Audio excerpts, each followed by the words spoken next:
बिस्मिल्लाहिर्रहमानिर्रहीम। अस्सलामुअलैकुम नाज़रीन, उर्दू स्टार पर हम आपको खुशामदीद कहते हैं।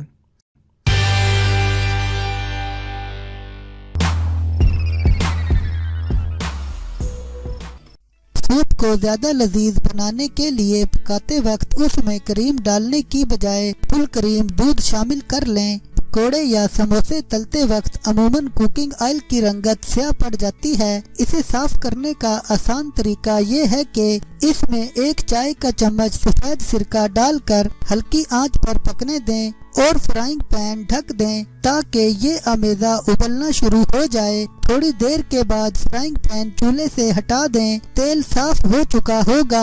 अब इसे छान कर दोबारा इस्तेमाल करें। अगर आप ज्यादा दिनों के लिए मछली फ्रीज करना चाहती हैं तो उसे धोने के बाद नमक और थोड़ा सा सिरका मिलाकर अच्छी तरह मलें और फ्रीजर में रख दें। पूरियों को बेलने के बाद 10 मिनट के लिए फ्रिज में रखने के बाद फ्राई किया जाए तो न सिर्फ ऑयल कम इस्तेमाल होता है बल्कि पूरियां भी खस्ता बनती हैं। गंदम ज्यादा अरसे तक महफूज रखने के लिए इसे बोरी या फिर किसी टीन के कनस्तर में भरकर उसमें मेथी के खुश्क पत्ते पीस कर मिला दें और डब्बे या कनस्तर का मुंह अच्छी तरह बंद कर दें। अमूमन आटे में कीड़े पड़ जाते हैं। इनसे बचाव के लिए स्याह जीरा मोटा मोटा कूट कर उसमें पिसा हुआ नमक और जरा सा पानी मिला के टिकिया सी बना लें और खुश्क करके आटे में रख दें। कीड़ा नहीं पड़ेगा। महीने में 2 या 3 बार ग्राइंड में नमक पीसने से ग्राइंडर के ब्लेड तेज रहते हैं। टमाटर के कतले घी या तेल से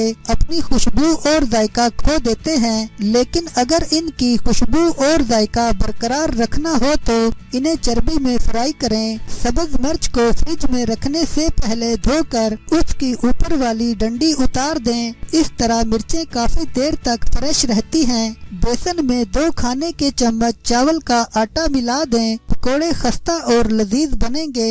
आलू जब भी उबालें तो उन्हें गरम गरम छील लें, क्योंकि ठंडे होने के बाद छीलने पर उनमें लेस पैदा हो जाती है। बासी चावलों को ताज़ा करने के लिए देगची में पानी उबालें, उसमें बासी चावल डाल दें। 1 उबाल आने के बाद पानी छान कर चावलों को दम पर रख दें। अगर सालन बनाने के बाद शोरबे या कोरमे में या सब्जी के ऊपर घी या तेल न आ रहा हो तो आधा चाय का चम्मच कसूरी मेथी उसमें शामिल कर दें। चंद सेकंड के अंदर तेल या घी ऊपर आ जाएगा।